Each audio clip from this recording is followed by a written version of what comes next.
हमारी संस्कृति, हमारे संस्कार सदा रहें हमारे साथ। सब्सक्राइब करें तिलक। माँ, इस समय ये संकट उन पर तो आया ही है, परंतु उनके कारण सारे देश पर संकट की छाया पड़ रही है। ऐसे समय में मैं अपने देशवासियों को संकट में छोड़कर कैसे चला जाऊं? अपनी प्रजा के प्रति सारे राजकुल का उत्तरदायित्व होता है। इस समय जाने से देशद्रोह नहीं होगा।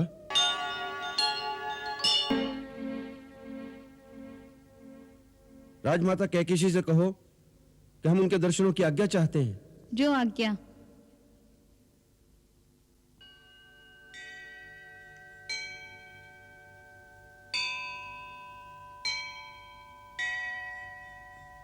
राजमाता जी की जय हो। क्या है? आपके छोटे पुत्र विभीषण जी दर्शनों की आज्ञा चाहते हैं। उन्हें बुलाओ।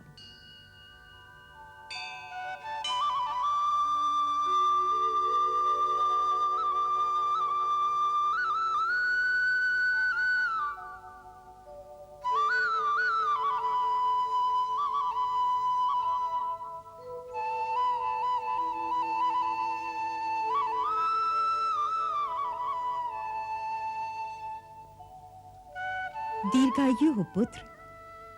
भगवान शंकर तुम्हारा कल्याण करे। आसन ग्रहण करो।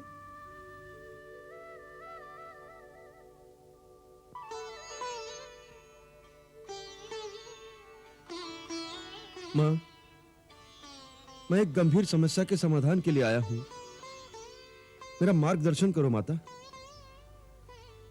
बहुत अस्थिर चित्त से बात कर रहे हो। ऐसी क्या बात हो गई है वत्स?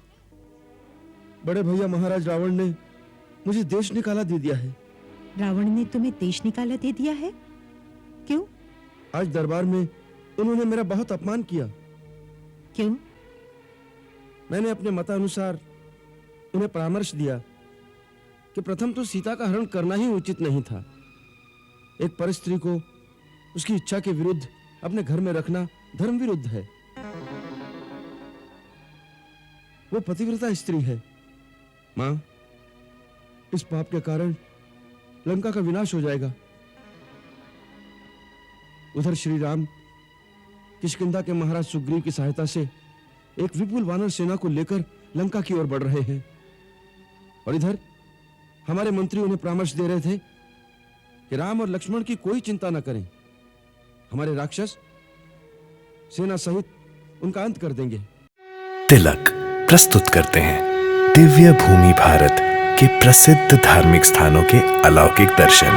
दर्शन दो भगवान, दर्शन दो भगवान, केवल तिलक पर। परंतु मैंने उन्हें कहा कि जिनका दूत हनुमान अकेले ही सारी लंका को जलाकर राख कर गया है, उनकी शक्ति को कम नहीं समझना चाहिए। एक स्त्री के लिए किसी शक्तिशाली शत्रु से लड़ाई नहीं मोल लेनी चाहिए।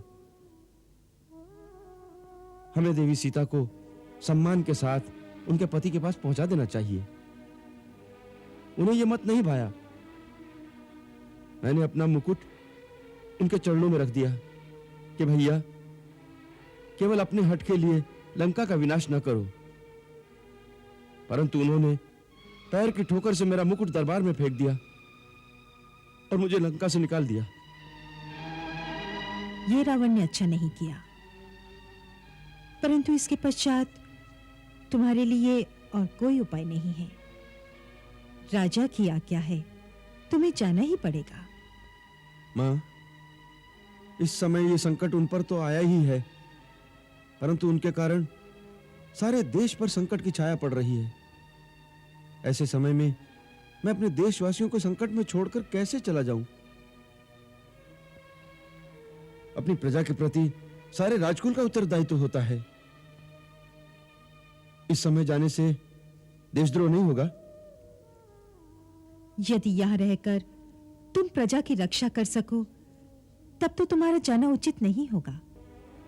परंतु यहां रहकर तुम कुछ नहीं कर सकोगे, क्योंकि रावण तुम्हें यहां स्वतंत्र नहीं रहने देगा। इसलिए पहला कार्य तो यह करो कि अतिशीघ्र यहां से चले जाओ।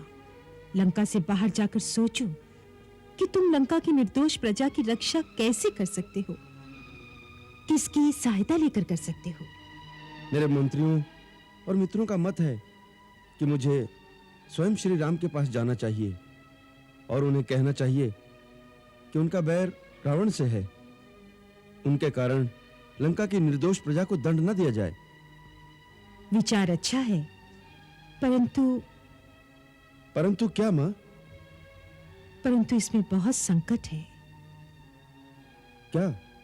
श्री राम तुम्हें क्यों अपनाएंगे?